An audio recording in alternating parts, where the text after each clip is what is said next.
Game number 1, ladies and gentlemen. LFT against Divine Vendetta. Today, actually, in our first game at least, without the draft, because we ran a little bit late with the previous series, so the draft was already completed by the time that we headed into our first map here. But we are in Infernal Shrines right now. And over to the left side, we have LFT with Banana H on Tyrande. We have Dequaza on Rexa, Nestip on Kel'Thas, Masquerade on Garrosh, and Tobos on Hanzo. On the right side of the map, Divine Vendetta with Death Knight on Tyrael, Smaragd on Junkrat, Martin on Alexstrasza, Slake on Maiev, and Born on Yrel. It's definitely a bit of an interesting draft. There's a couple of components to it that we don't really see too often. Kel'Thas is one of the heroes that can be powerful on Infernal Shrines, and to an extent also on Tomb of the Spider Queen. Interesting that he... Oh, yeah, that's what is interesting here. Born is going down pretty early, and that's interesting as well. Maiev again with a Tether Connect, and that must have been a bit of a wild draft, to be honest with you. Maiev makes it into the draft. Kel'Thas is taken over any other damage dealer.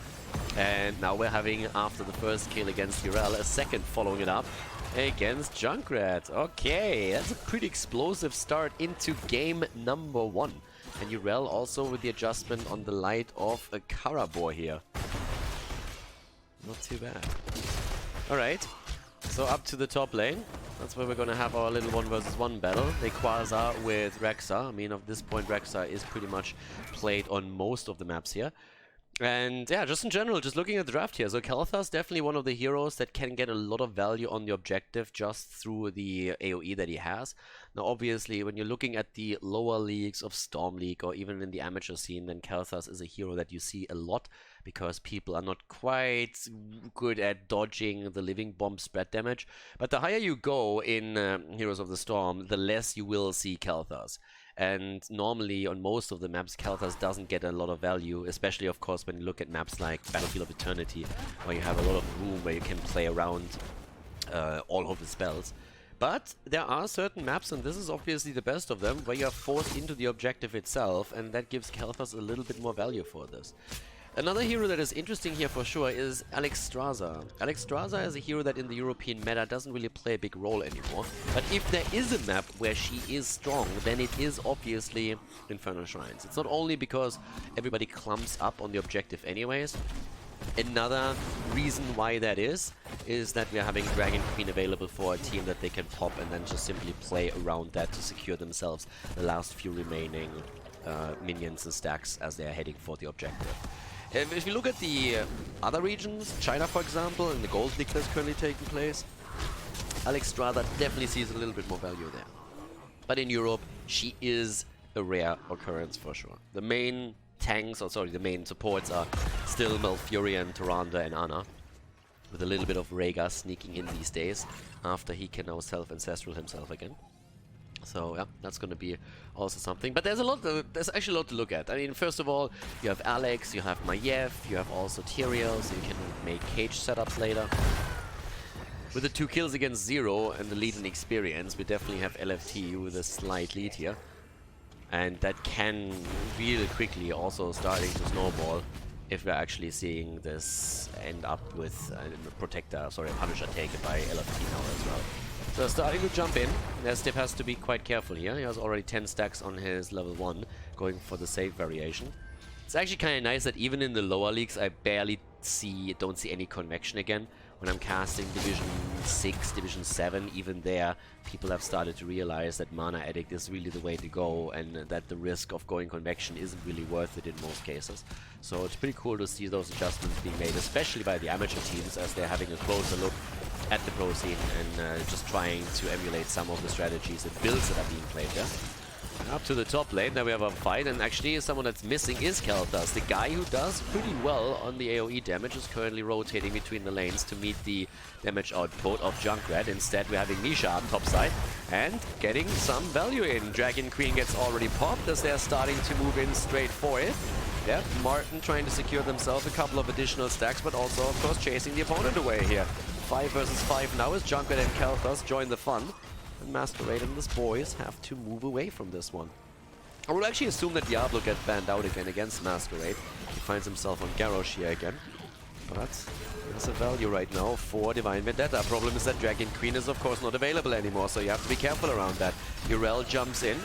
We're still seeing the bitter fight for every single minion. Junkrat in slight trouble as Slay goes in with a tether.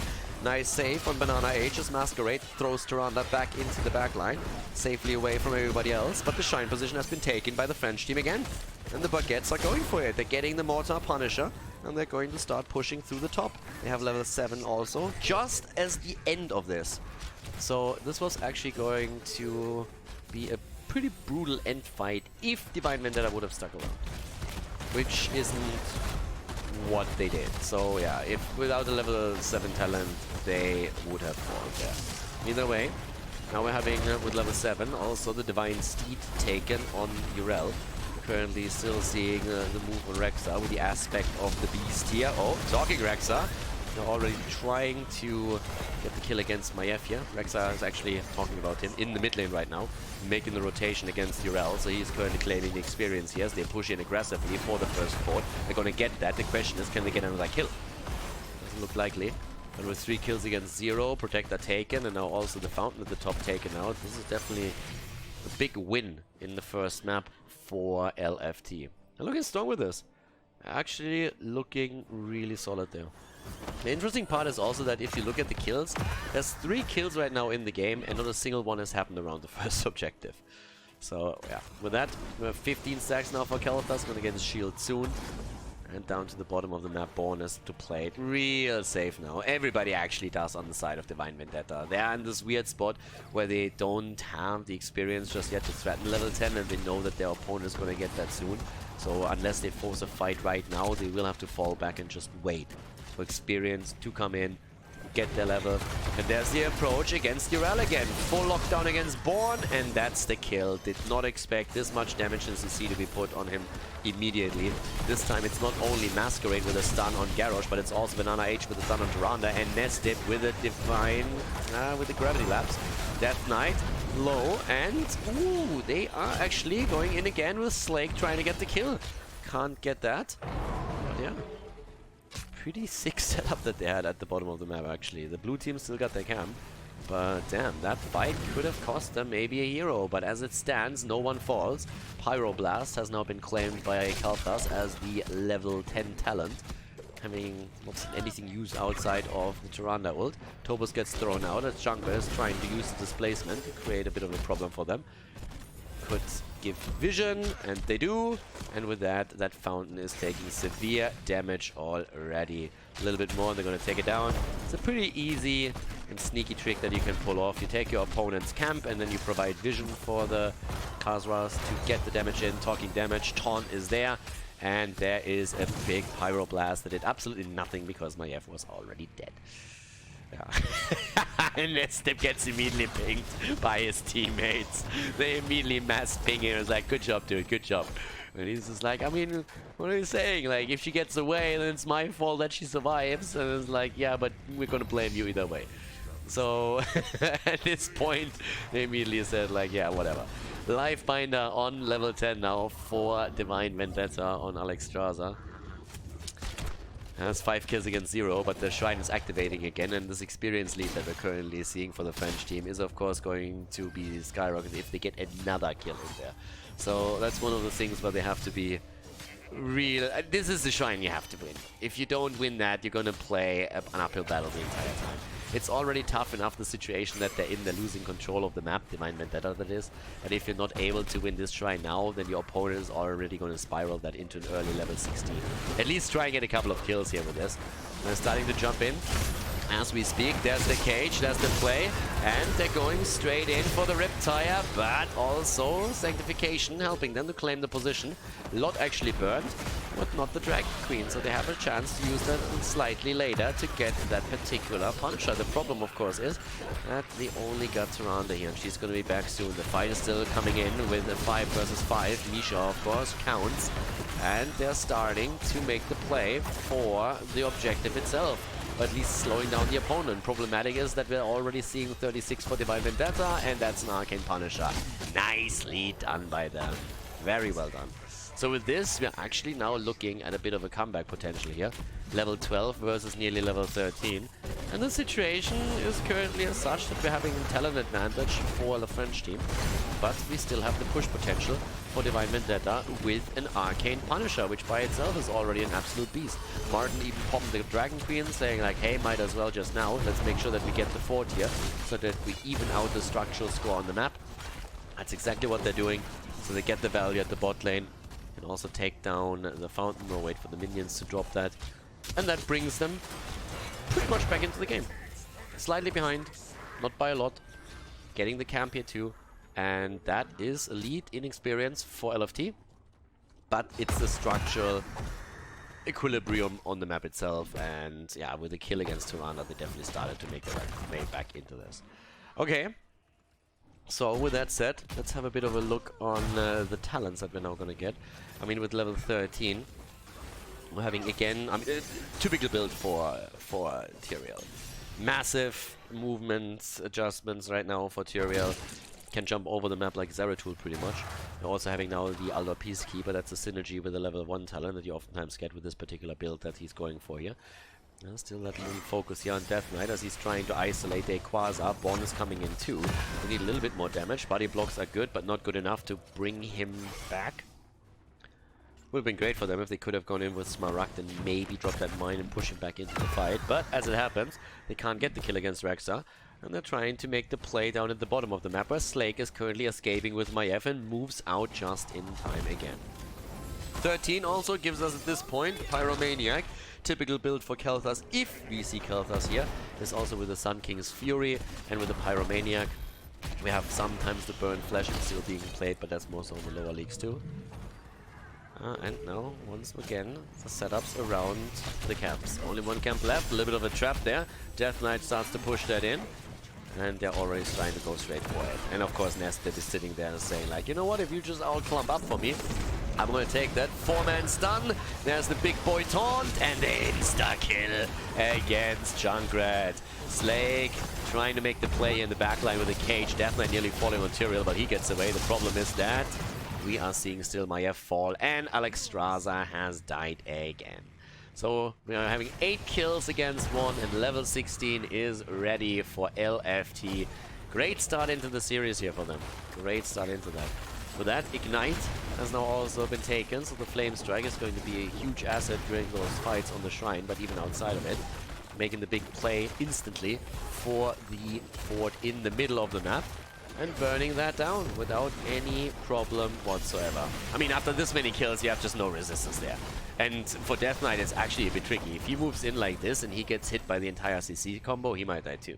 Now keep in mind, Kel'Thas offers an additional stun.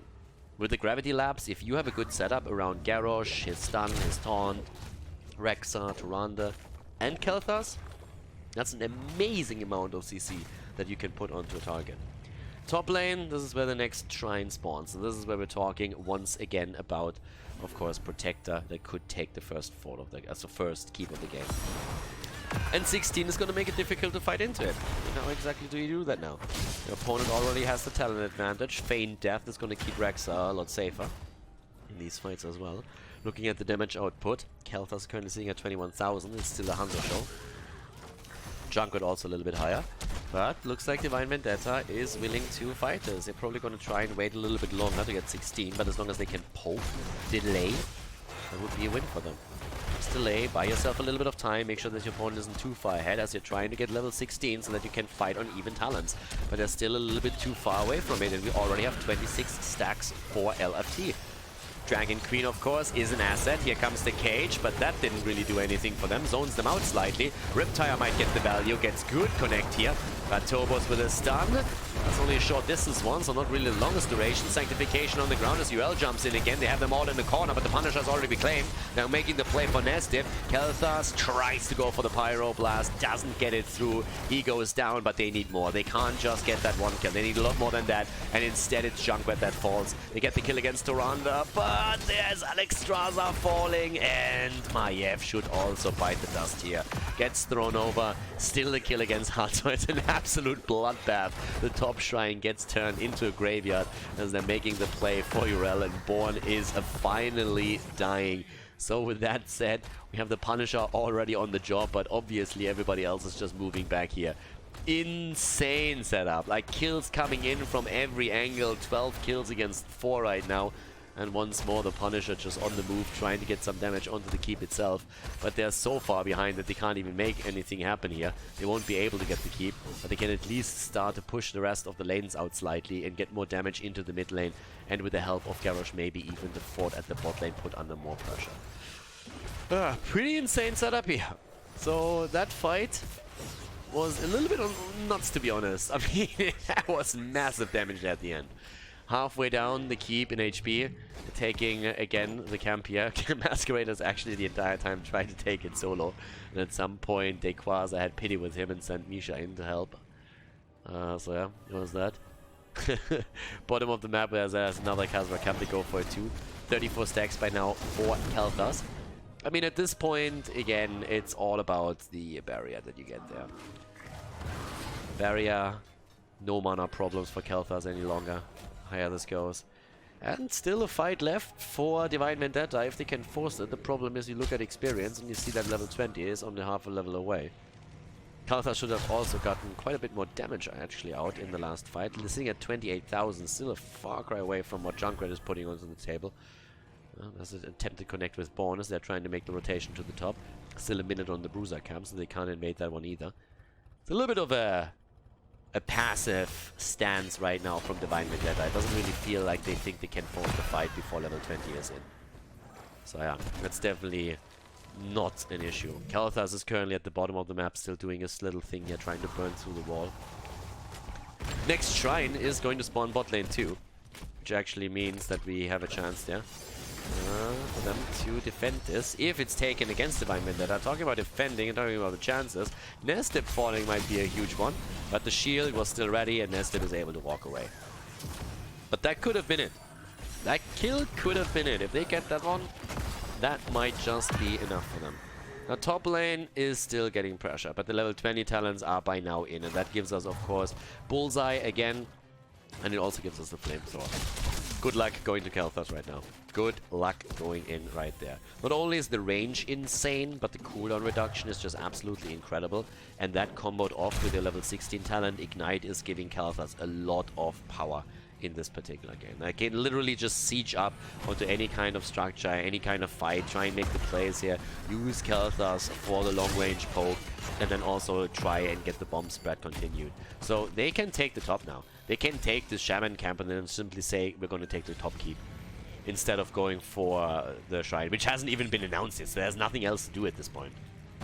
Okay, starting to straight in, walk in down to the bottom of the map, and that should be... if they... like, this is always a little bit of a weird one, because I always feel like if they pursue it, they will get this for sure. It's interesting that Tyrael actually goes all the way over here. He pushed the lanes out, trying to get some experience for his team, as they're obviously hoping to get level 20 themselves. But I think that was exactly the reason. It honestly feels to me like LFT was looking at this but saying, okay, what are we going to try and do here? Are we going to go for the top keep? We're probably going to get it, but then our opponent will be 20, and we have to fight on even talents around the next Punisher? Or do we just instead let them have the keep, and we get the Punisher, and with a 17-minute Punisher we're going to get more?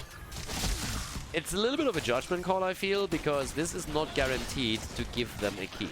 First of all, they have to go through the fort, which by itself shouldn't be a problem, but it's going to slow things down.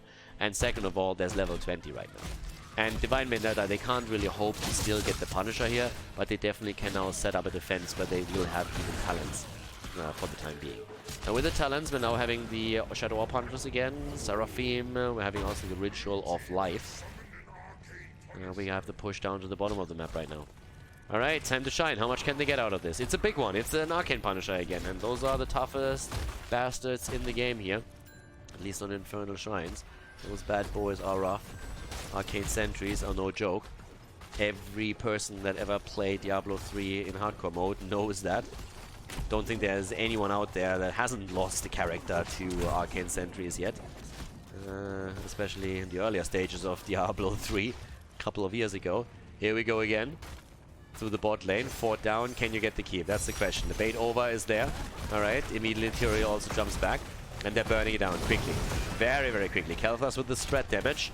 But Punisher's still on half HP. And they're starting to make their way onto the keep. Keep has to fall here. If LFT really wants to get something out of the advantages that they had the entire game, then they have to get the keep. And they're going for it. And they should get it. And they put insane pressure on. They have the Khaldor camp with it too. And this is looking better and better for them. The keep is likely to fall here. Question now remains, can they get a bit more out of this? Can they maybe get a kill? But nope. No follow-up on the jumps. 21 against 20, 12 kills against 4, 1 keep down, and they're rotating mid-side where they now have another big wave coming in with catapults and with camps. Breaking through the wall alone would already be helpful. A little bit of poke. Misha. Need to save Misha. And they do that. But that now keeps us in a game where we have, well, from a structural perspective, the bot lane fort has fallen on the side of LFT. That's the only thing that they lost in this game. But obviously look over to their opponent, and the mid lane, top lane, both under a lot of pressure. The keeps in particular, bot lane too. And the problem that we are seeing for Divine Vendetta is that if it comes to another objective, if it really comes down to the next shrine, the next shrine spawns at the top of the map, as you can see on the minimap. So the game could be decided before through a big team fight, but if it comes to that, then the bottom of the map is going to push continuously, and that's a massive, massive problem. So they need to be careful around this. There's the scouts again. They're trying to set the flank up. They're not going for it just yet. They can play it slow. Like, LFT can literally play it slow. They can just say, guys, we have all the time in the world if we want to go for the top lane. That's honestly going to work for us. Because the longer the fight over the top lane lasts, the more pressure is going to accumulate at the bottom of the map.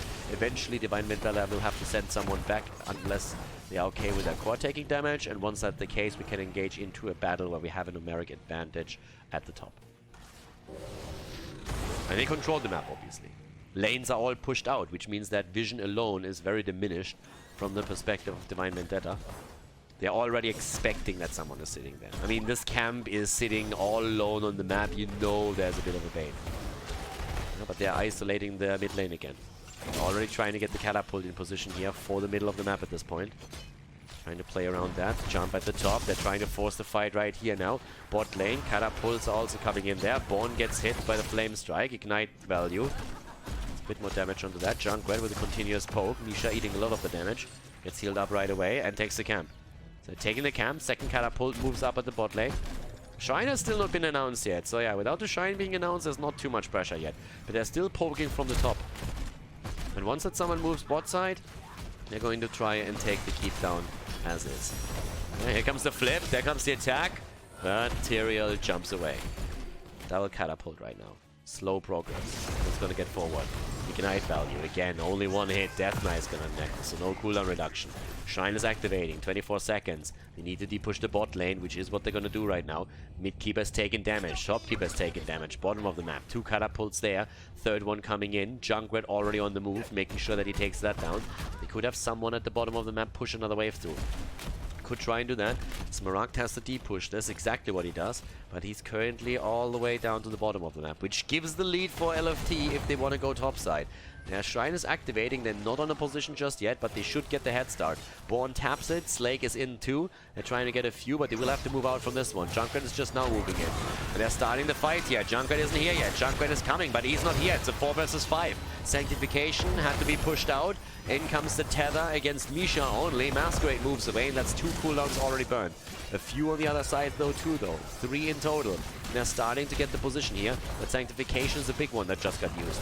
Sanctification out is a problem, and the continuous poke from Nestib. Bot lane is going to take some while until the damage really moves up, but as you can see here, this is a different story. This is a pressure against the keep that is going to come through the mid lane any second right now. With the first catapult in, that's going to be a problem with 23 minutes on the board. Once again, fight up to the top. Dragon Queen still available, still a big cooldown for them that they can use. Keep in the mid lane is taking damage now. Has started to take damage. He has the cage. Death Knight going in again. They try to go for Torbos. Oh! Hanzo gets away. And Smaragd barely survives. But the arrow from Hanzo. They drop Tyrael.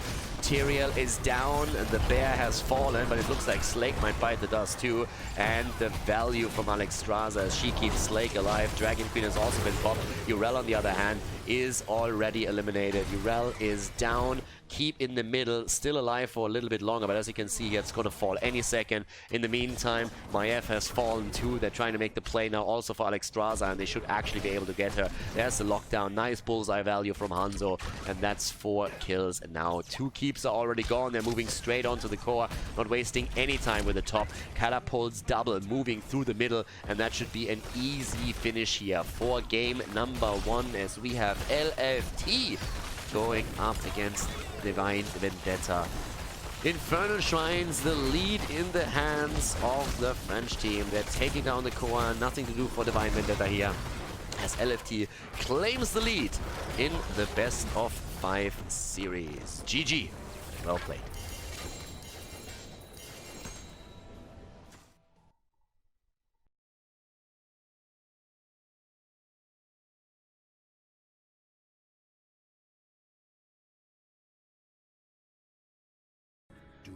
Game number 2, Towers of Doom, ladies and gentlemen. LFT against Divine Vendetta.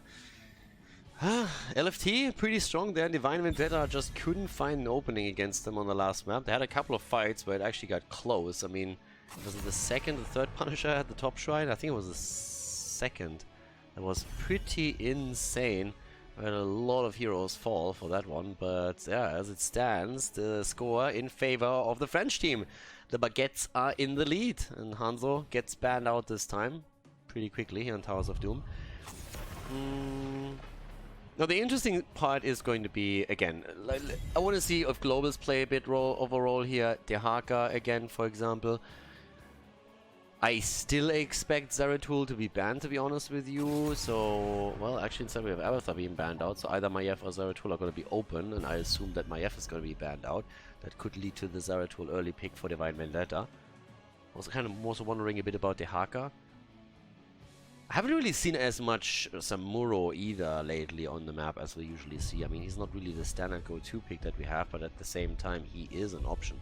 Especially if you get Abathar, which in this case obviously isn't really happening here. But yeah.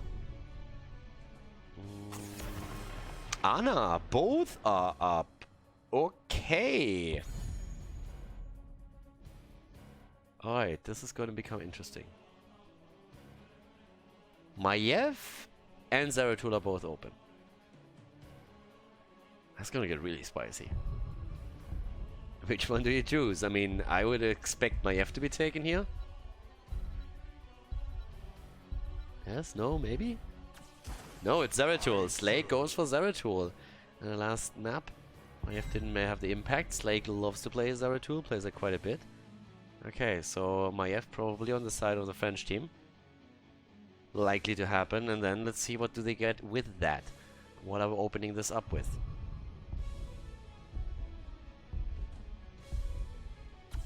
Maiev? None shall flee my grasp.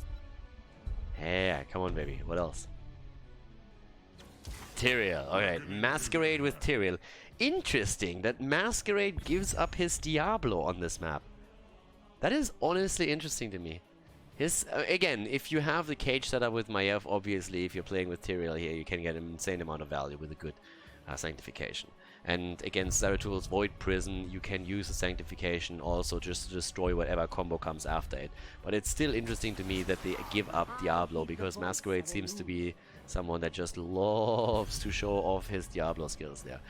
Either way, ETC and now Tyrande get claimed by Divine Vendetta. So right now we're looking at a combo with stun into stun through ETC and Tyrande, and then Zeratul, of course, on top of that, still with damage. Question just remains, is it going to be used for a setup later?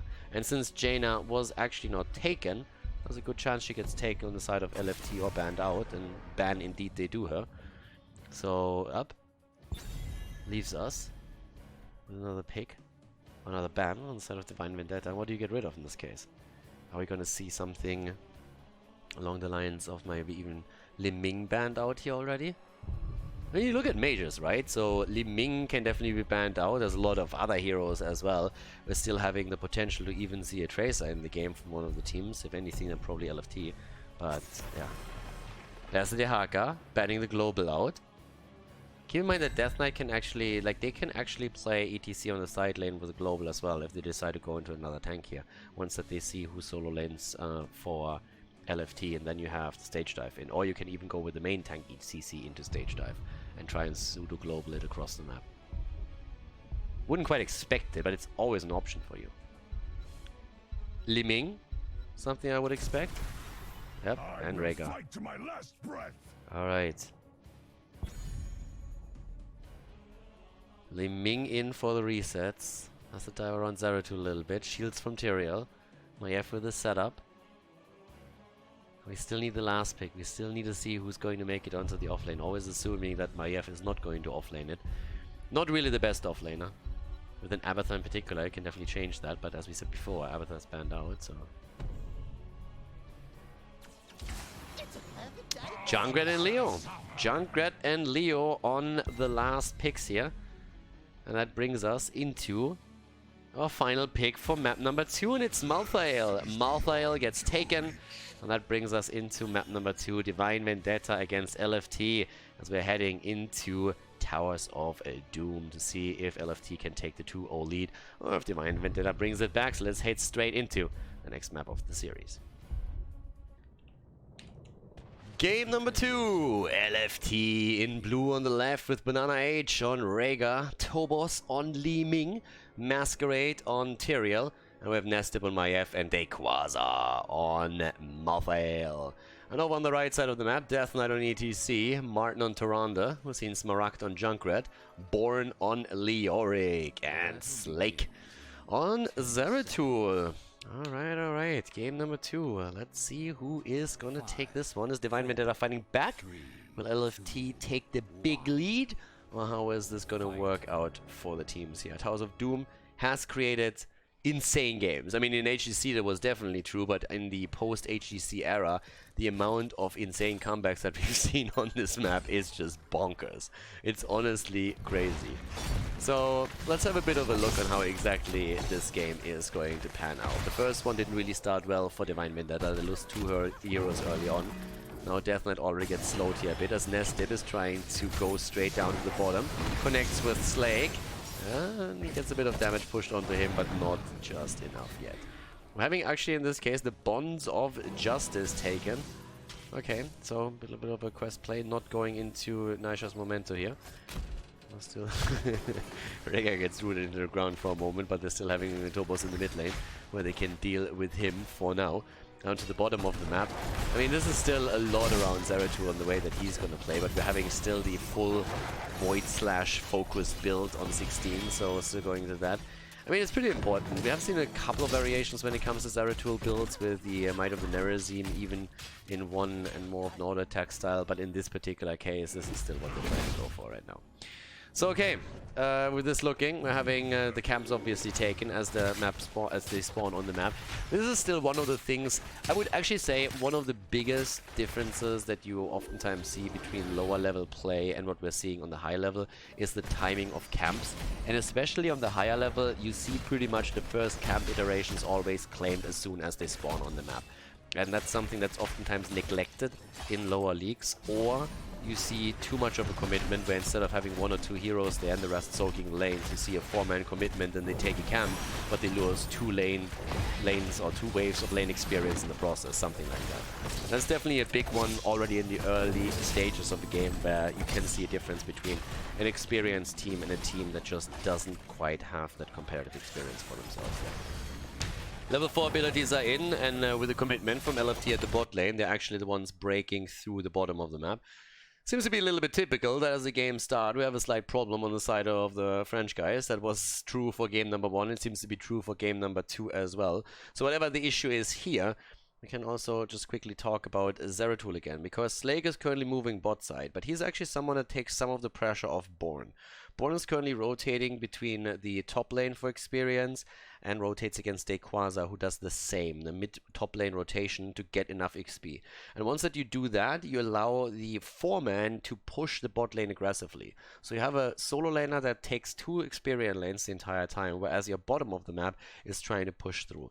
And this is actually one of the reasons why we're currently seeing that slight lead for the blue team, because Slake had to rotate into the middle to catch the experience wave, and that 4-man could therefore take down the pumpkins of their opponent quicker and move in for the drop at the wall. Slake nearly with a kill here, but actually he's the one falling. It was a nice approach to go for nest dip on Maiev, but the problem is that that cost them 2 heroes now. It could have been the kill against Maiev for sure, but the Vault of the Wardens was ready, nest dip survives, and then Zeratul on the way back out gets dropped, and they're also able to get the second kill. So once again, 0-2 in kills at this point. And this is of course a triple altar phase. This is now coming up again. Always the case with the first objective. And we're having the even channel up to the top left and top right, and the fight itself is more so centered usually around the bottom of the map, but in this case it's already a full zone, and Banana H has an easy channel with no problem whatsoever. Death Knight is just saying hello and hits the wolf over the head with his guitar once, but that's all that he can honestly pull off here. Moving a bit of pressure on Tutorial for a second, but Masquerade is totally willing to go toe-to-toe with them here, since he knows that the rest of the team is already rotating in for this. Just talking about rotating in, Nestip is in trouble, and yep, in quite a bit of that. So there's a counter kill. Divine Vendetta is definitely just not going to sit there and take it the entire time. Nope, they're going to fight back for sure. And I try to do exactly that. Tobos, of course, has now Calamity, which is always the moment when Li Ming really comes online. I mean, Li Ming always is just so much stronger when she hits level 7. Again, the rotation into the middle. They Quasar this time, but the stun is not connecting. That was actually a little bit lucky there for the Quasar too. If Death Knight connects that stun on the end of the power slide, whew, he's going to be in trouble. And we're talking trouble, and 10. It's also going to be a question of how much stacks are we going to see of the last rights. Because there's quite a bit of potential to get that stack pretty quickly. Either way, we're currently having on both sides the camps taken once more. 36 against 32 points on the core. Nothing too insane there yet, but the pressure always comes from LFT. They are always the ones pressuring here. I mean, yeah. There we have again the slight flank here. 5 versus 4 actually, and Malthael is still topside. But they don't get a kill, so they commit resources to this particular rotation. But Malthael has now started to take the lead. Look at this, this is exactly the problem. Malthael took the wave. The 5 versus 4 did not get any value. This is an entire experience wave that is lost now to Divine Vendetta. And this is how you slowly and steadily are starting to get leads in. The one reason why we don't have a discrepancy yet is because that wave wasn't sold yet. But now there's the even exchange in the 2 bell towers, so it's a 4 versus 4. But this is now a slight lead in experience for LFT. And don't get me wrong, that isn't anything too crazy. It's not like this one wave is going to determine the outcome of the game. But you do this twice, 3 times, and all of a sudden you look at an earlier level 10, level 13 talent, and then we're talking about talent advantages around objectives, and all of a sudden you're in trouble. So this is exactly one of the things that you need to watch out for. And if Leo rotates down and they get the kill, don't get me wrong, then it's obviously something that's offset and where you can get it out, where you can get a lot of value out of this.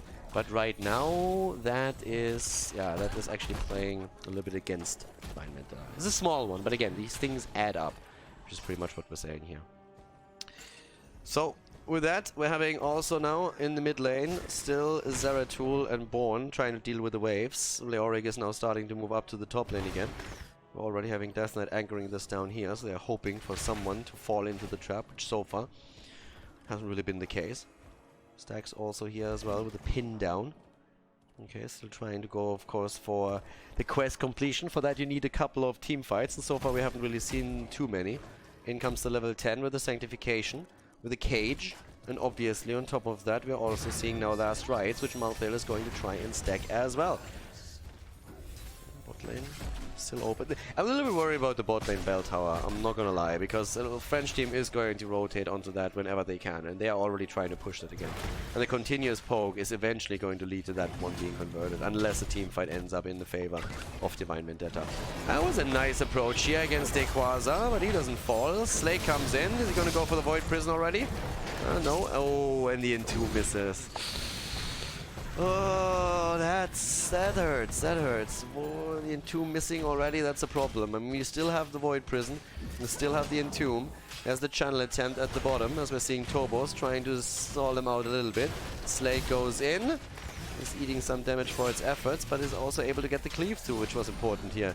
The offlaners are dancing around the top shrine, but there comes the connect and the kill against Junkrat. Yeah, there's the mosh pit, but that didn't do anything for you. Sanctification comes out and the immediate Void Prisoner as well. Two talents, of course, negating each other, kinda. Martin falls now too as the tether connects here. And this is starting to become really difficult. This looks more and more like we're going to see a double shrine actually, and double altar taken. Death Knight, if he falls, that would be horrible, but he actually survives.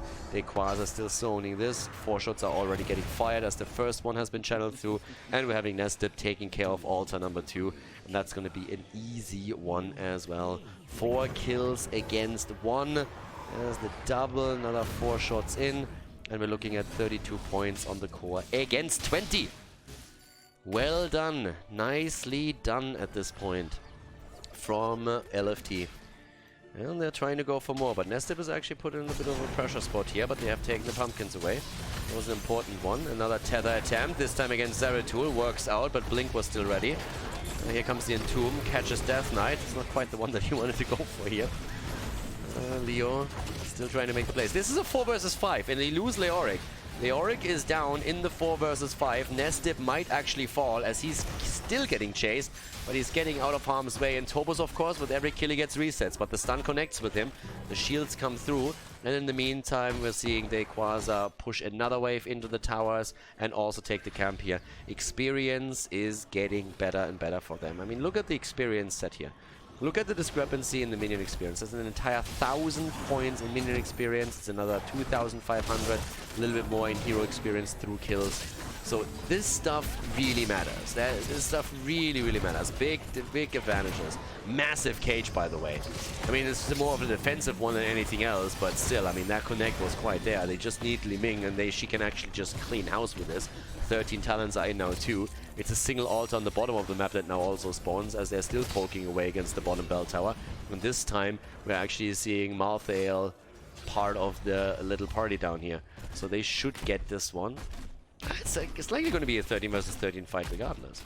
So still waiting for the first stack also on the last rights. The pumpkin's taken again. 5 kills against 1. Malthael still mid lane, going down to the bottom. And comes the connect attempt. Okay, Masquerade is starting to channel. Ults are all up. 13 isn't there yet for Divine Vendetta. Actually, some ults are still missing on the side of the blue team. Yeah, they don't have the cage and they don't have the Ancestral, so that's 2 important ones, especially since Nested is being attacked here.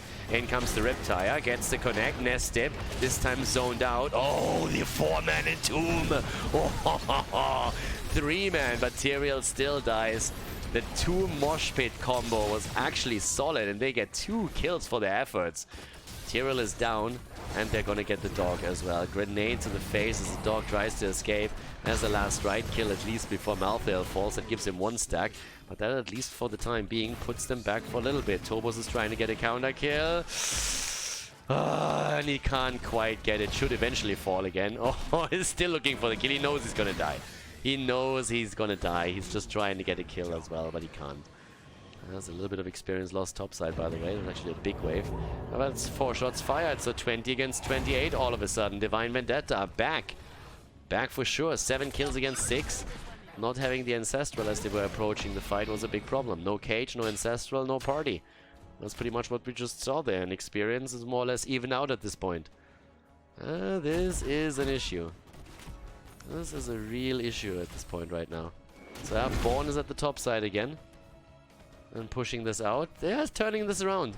The difference in the small advantages that the French team actually built up earlier were negated by the attack against Rhaegar and Maiev at the bottom of the map. They had to use Cage, they had to use Ancestral to keep the heroes alive, and then as the fight starts, you don't have 2 of your most important cooldowns, and that is a massive problem. And then of course the choke point and 2 mosh pit stack that they had there that delivered the most. That's how a game can go. You build your advantages slowly and steadily, and then you make a mistake just before a big fight on the objective, and all of a sudden the game is even again. That's a bit unfortunate for LFT, but Divine Vendetta, they need a lot more than only 1 good fight in order to win the game here. They have level 13 talents now too, and they are still looking, of course, to see if they can get kills here. Now Malthael got the first kill at the bottom of the map, and therefore, with last rights, and therefore has already a small cooldown reduction. It's nothing insane yet. If we can get another 3-4, then we're definitely going to talk about a Malthael that can spam that shit out 6 days to Sunday. But right now, we're not quite there yet. Still a triple altar phase right now. And let's see how this is going to work out for Divine Vendetta. Can they this time claim 2? If they lose 2 again, they would start to really be in murky waters, and that would put them down to 12 points on the core. Top side is usually the even exchange, and this is no exception. Top left, top right, channeled by Malthael and Leoric, and it's all about the bot lane again. 16 gives us also the Void Slash, and that's a big tool for Zeratul, who's getting immediately attacked here. Slake has to be careful, but the continuous poke from Junkrat is of course another big deal at this point. Now they can't stack, not against Death Knight. He's gonna look for it. In comes again the last right, and that's a kill. 1 kill in, Void Prison is there, Sanctification, then Tomb not hitting anything again. And there's Slake falling as the dog comes in for the last bite. And we're having also the chase, or well, a bit of an attempted chase against ETC here, but obviously before they're going for that channel on the bottom, they're even going to go for that bell tower itself, and that should be an easy peasy kill against it. Nequaza is currently sitting here in the middle. Death Knight had to go back. Born is actually even in trouble, and he's gonna fall, isn't he? Ah. Yep, he goes down too. One goes down, Leoric is eliminated, the altar is taken, top lane, that's where we're seeing the value from Malthael as they are moving back down for another 5 shots fired against Divine Vendetta's core. Going straight in for this one, and here we have it, 5 shots fired, and ladies and gentlemen, the core goes down to 11 points. Nicely done at the bottom. And now with the 2 stacks on the last rights, that also of course means that we're looking at a 10-second cooldown reduction, which is starting to become a massive deal here. 10 seconds are already starting to be a little bit more significant. Once you're talking 15-20, then yeah, you will be able to get that out in team fights more than once, if they are delayed. Double Pumpkin Camp now taken 2, which means that the defense has to be solid here, and that forces you to engage in a battle that you might not really want to take. Nasco is jumping in and out the entire time here. But let's see if they actually get some of those escorted into the core itself. That would be the win here for them. I mean, not for the map, but that would be like a huge victory if they can get a couple of them out through. And they're already pushing heavily. Junkrat is connecting the Riptire. He's just saying, okay, I'm going to Riptire this shit.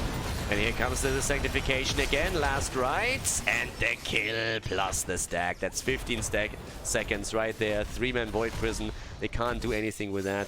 So, yep, they get the kill. And they get another point pushed through. 2 in total. Puts the core down into the single digits onto 9. There's the Ancestral just to be safe. May have still had the Vault of the Wardens, but Rhaegar wasn't aware of that, so she couldn't go out, but they play this better safe than sorry, even trying to get the kill against Slake in. But of course, since they have all this aggression coming up, they're also saving the bottom bell tower, and this is really how they're trying to just keep bot lane control. And not to worry someone here, but just simple math. 5 points through an altar, plus 4 on the boss, that's 9. That's a game that you decided in your favor. So yeah, if they are able to get this particular altar channel, then that means that a single boss attempt can win you the game. Okay, there's a jump. Junkrat trying to push them out. Very scattered team now though. Tobos is low. Slake wants the kill. This time there's the Void Prison, and Tobos still escapes. And with Void Prison obviously Mantian too. And there's the kill. Slake goes down. No, what? He actually survives. He actually survives, but they get the kill against Tyrande. Slake survives, but everybody else is dying right now. You can mosh pit as much as you want here, but that doesn't matter anymore. Even with the kill against Living, I just don't see it happening. We're seeing Leo so low already. He's down. Slake is low. He drops 2. And that's already 4 heroes down. That's a quad kill right there. And they're making the play for ETC to make this a full team wipe. And obviously, they are just trying to delay the kill even, but Death Knight just kills himself just to make sure that he's going to be back with the rest of the team in time. But as I said before, that's 5 shots fired and boss is still up. Boss is still up and they should just go for it. They're going to tap the fountain and they should go for boss. They have all the time in the world here. Leo is still there, but what the hell is Leo going to do? So they're already starting to move in. The dog is just sitting there, pushing the lane out. And we're having Quasar starting to move in for this as well. I honestly think they should have just moved in with everyone. I don't even think it matters anymore, to be honest with you. I mean, what exactly is going to happen here? Leo is going to make the play. Tyranda's going to check it out, but Leo isn't even there yet. So, yep, this is going to be game as we have LFT taking the lead. The Sank on Tyrael just to be on the safe side. And that is it. A 2-0 lead for LFT in the best of 5 against Divine Vendetta at Division S. GG.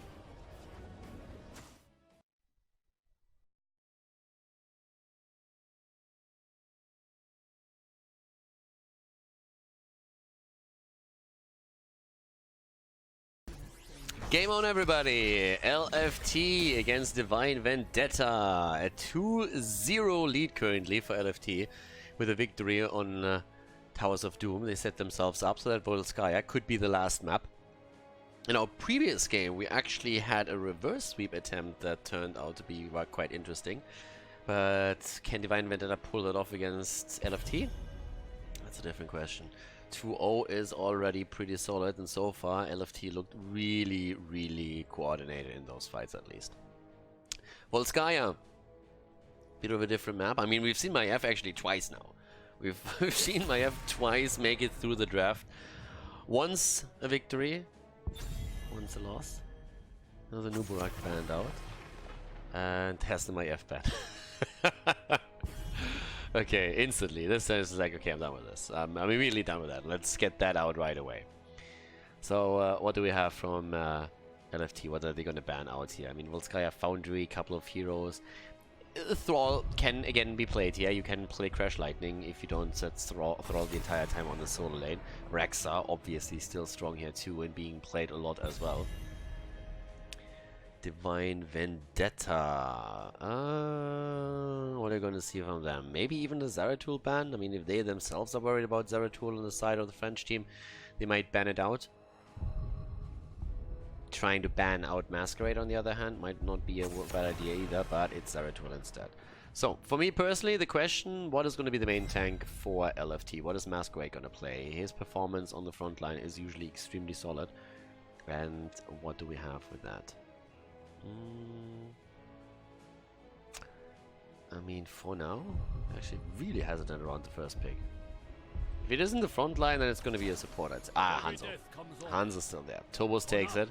Okay.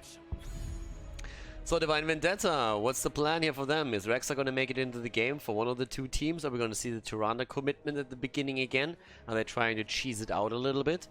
What is Divine Vendetta going to try and pull off here? It is their last leg right now. You need to win it on Volskaya Foundry, or you have another match lost, and LFT would start to move away in the standings a bit. Those two are neck to neck. It's 6th place against 7th place that we're talking about right now. Sylvanas is played, and Tyrande. Sylvanas, especially in China, incredibly popular, but also in Europe we have seen Sylvanas picked up a little bit more often right now. Especially in Nothing Left, they love to play with Sylvanas these days. Lekitne plays it a lot.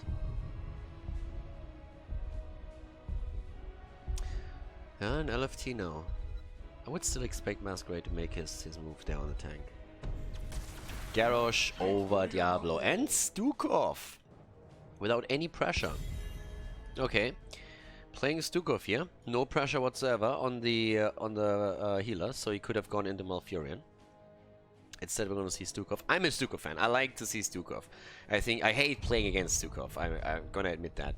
Like, that silence is just one of the most annoying things ever. And if you have a team that coordinates well around it with a pre-stun, then you're oftentimes in trouble, especially after level 13, when you have the virulent reaction coming in. But seeing Stukov in a competitive play can be just absolutely amazing. It's so much fun there.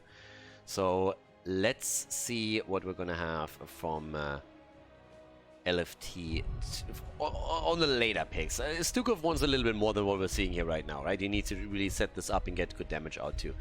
That's one of the reasons why Jaina is actually banned out, because this is one of the combos where you oftentimes try and play around aggressive setups where you just get massive burst damage in onto a target that Stukov silences, that gets thrown in by Garrosh, for example. So yeah, what's the rest from LFT gonna pull off here? Arthas gets banned out, so no offlane Arthas, which is going to be played here quite often. Could indicate that we're also going to see a heavy auto attacker, where they want to make sure that the Frozen Tempest is not going to be a problem. Divine Vendetta then again. They don't have any frontliners just yet. Stitches and Thrall. Thrall, theoretically, with the Crash Lightning, depending on the setup a bit. Stitches with Tyrande as a stun.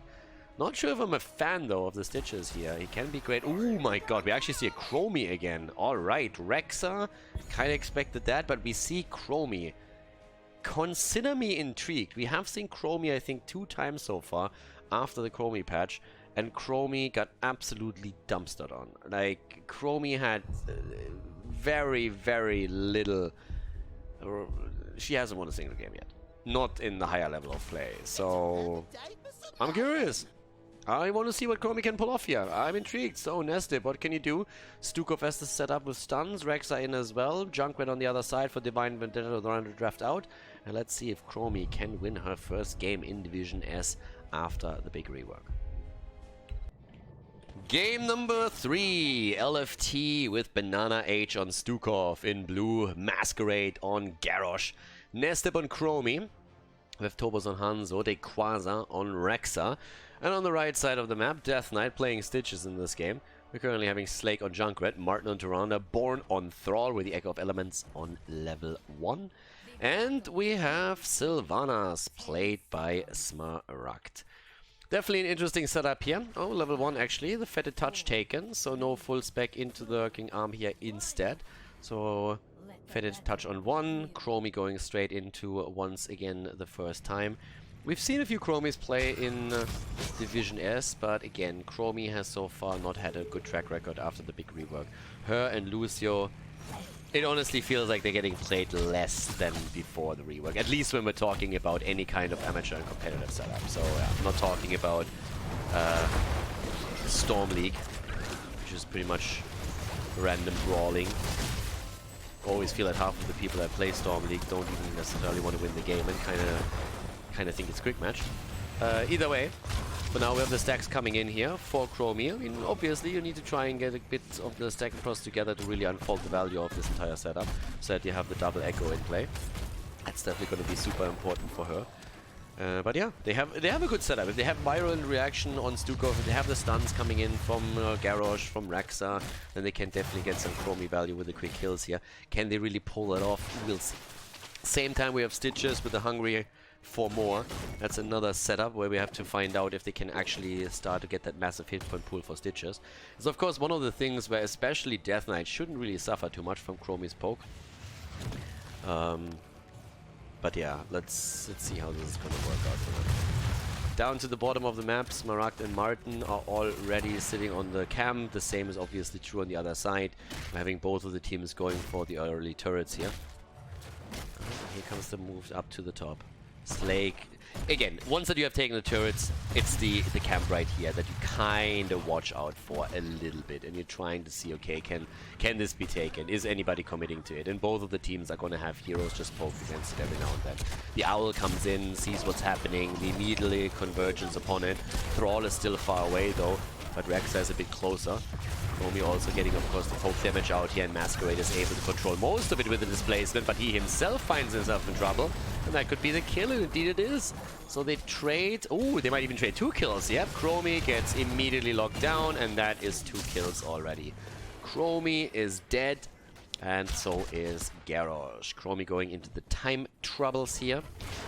And yeah, with that setup that we're actually seeing here right now, those 2 kills, they hurt a little bit. I mean, that's actually some experience that you gain. You still lose the healing beacon, but with 2 kills, I would still say it's worth the effort. Especially since there's a little bit of XP now even lost at the top lane. Not too much, since Topaz is already rotating in, but still.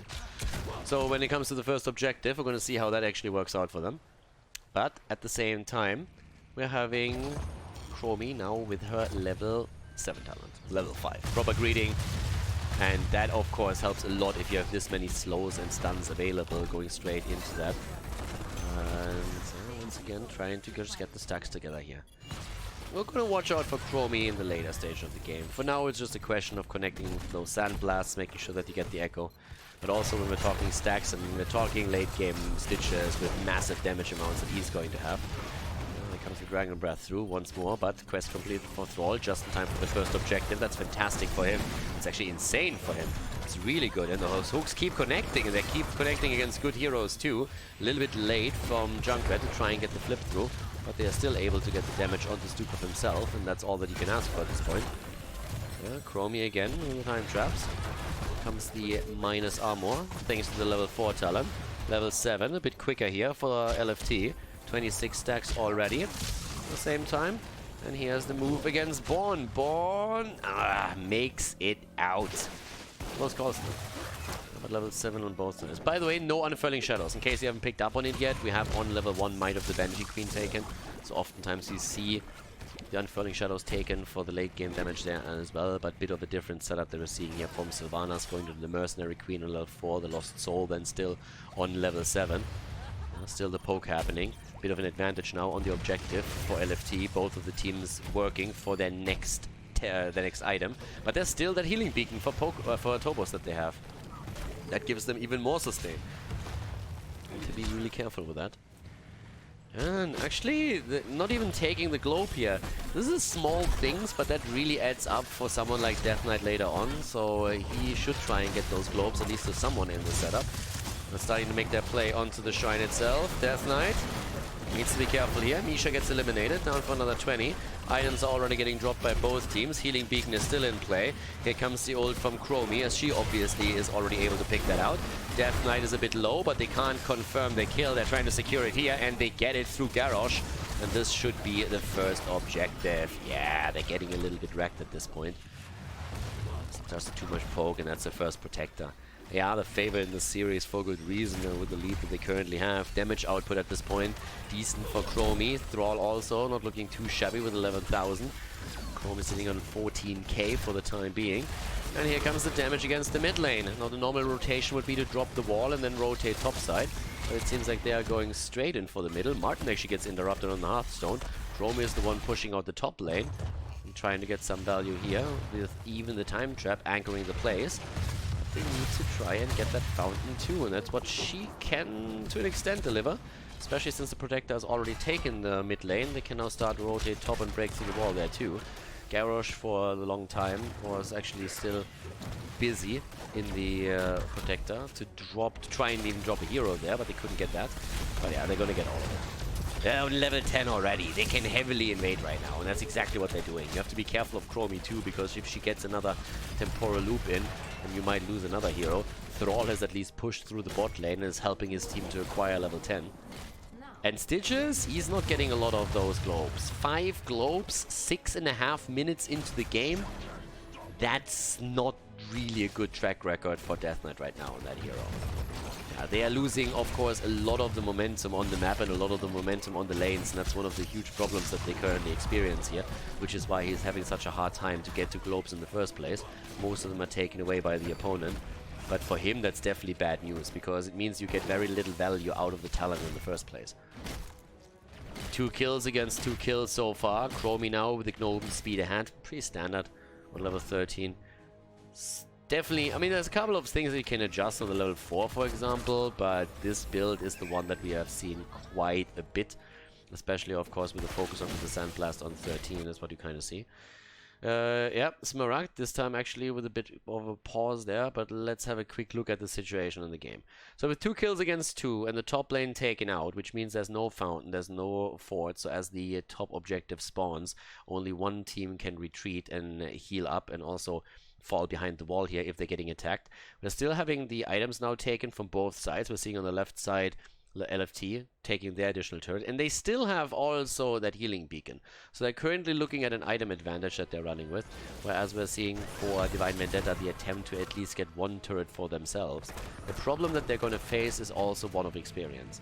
And oh, it gets even worse. They're not even getting this one. If they lose the turret here too, that would be a problem. Born, temporal loop on him, and Nestip actually missing the combo there, but Thrall is still in trouble. The fight is still going on the right side, and we have the kill against Garrosh. Garrosh is down and the hook connects, and Tobos is maybe... No way! Thrall gets the kill. Okay, I was just about to say, that was insane that he survives. But Thrall comes in and says like, don't worry honey, I got this, and drops the immediate chain lightning.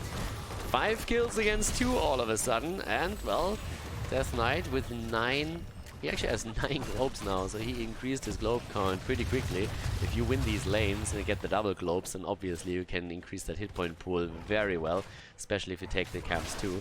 But let's see if you can get a little bit more here. That's at least one more that they're gonna get, so it's gonna sit at 300 extra HP. They have Sylvana, so they use her to push. Experience is still a little bit better for LFT. But they're doing what they can here. Death Knight has a high hit point pool, but it's not high enough just yet to weather all of these storms here. Temporal Loop is being used too. And that is the end of Stitches. They're trying to get the kill against Tirana too. And that's a double kill. 13 also, ready for them. And they move straight into the middle here again. Trying to chase even more. I'm actually not quite sure where Masquerade is going with this. Thrall shouldn't really be caught by this. Junkrat was already rushing away. They can't take anything there. Are they this aggressive when they're trying to go for Thrall?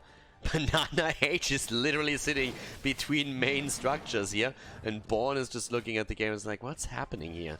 Slake gets away for now too. Virulent Reaction is here. They're getting a little bit of damage in. The shove comes through though. But still, it's all about the level 13 talent advantage that they're trying to exploit here, it seems. They're still having at the top side now the objective coming up, but both of the teams have level 13 talent, which is going to make this a pretty much an even fight. Damage output, to give you guys a bit of an idea. 25,000 for Chromie, 20,000 for Thrall. Chromie definitely connecting quite a bit here. Here comes the stun. Ooh, not connecting against that Quasar. That actually looked like it would graze him, but nope. So for the time being, we're having 5 kills against 4 in favor of Divine Vendetta, but because of the structural situation on the map, they're still behind. Trying to get the hook in again. They get it.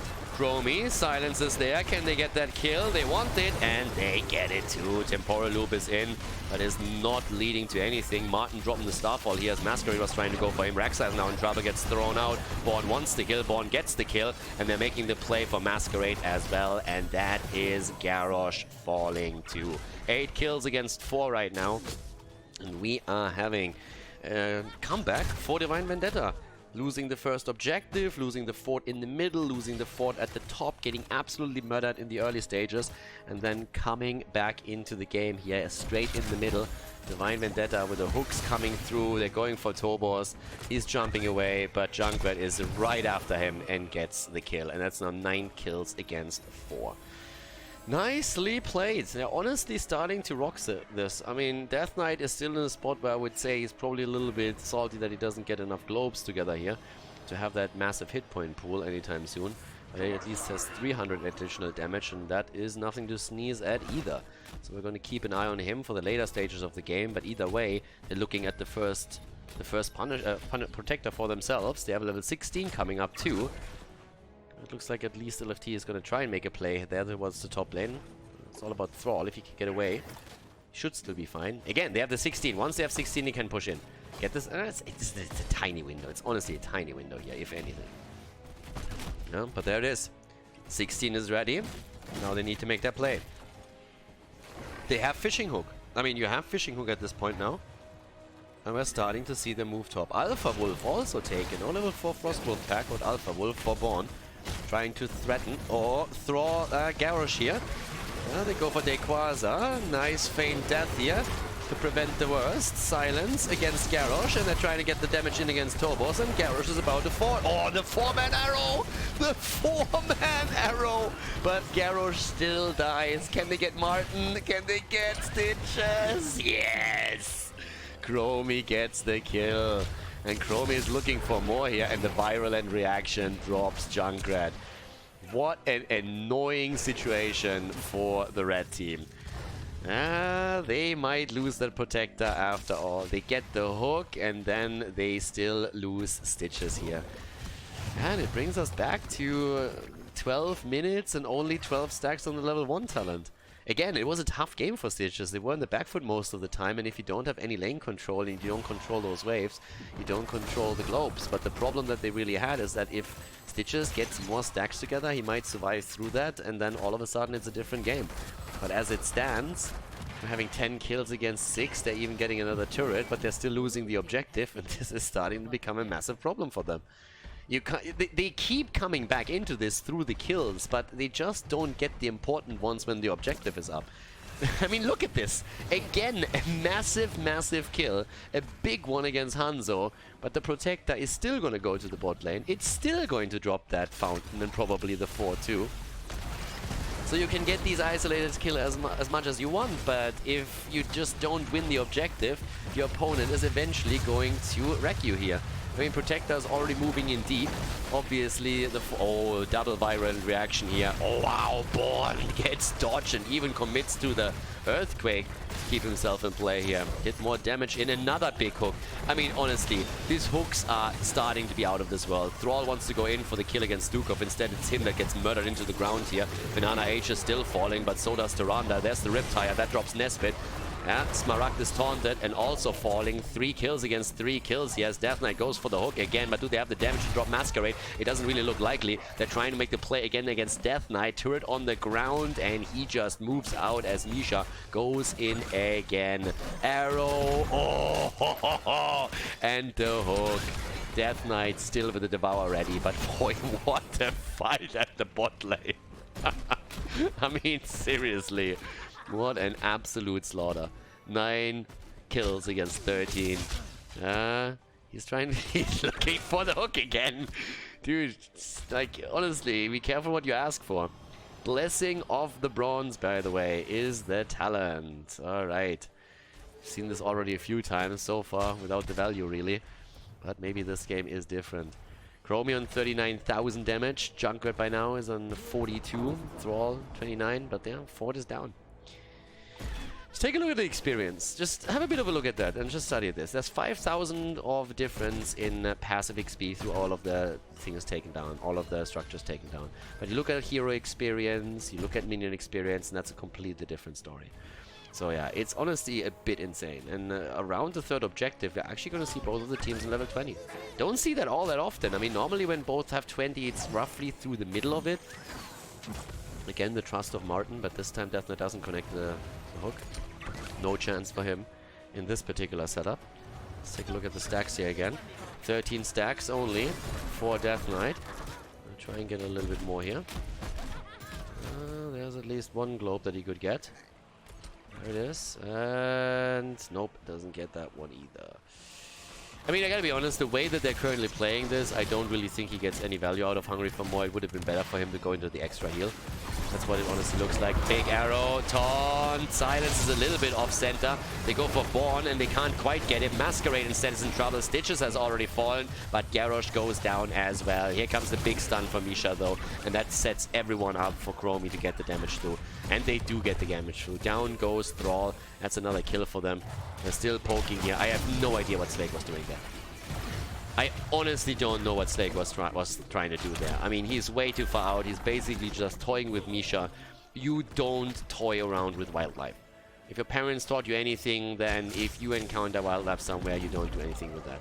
They're already memeing around a little bit, as they're obviously knowing that there's no way the opponent attacks them until the cooldowns are back. So they go for the point there again. Yeah, Junkrat, a little bit of a suicidal move that we just saw there. But yeah, with that, Smaragd is currently sitting at the top lane, trying to push this back as much as he can. But yeah, down to the bottom of the map, they already pushed this out. 12 kills against 14 right now. Damage output. Chromie with 46,000 now. Junkrat again, he's currently rocking it. But yeah, let's see. It doesn't really look too pretty, to be honest with you, for LFT. But, well, pause, unpause, pause. Slake needs apparently a bit of a second. So they're trying to set the fight up for the bot lane. LFT is in a spot where they are ahead now, but they still have to win the fight here. So it's still going to be an even fight. And I'm honestly right now of the mindset that this could also end the game here. So we'll see how exactly that works out once that we're having that fight start. I mean, you get one more fight out of this if you're Divine Vendetta. If you're lucky, you get 2 fights out of it.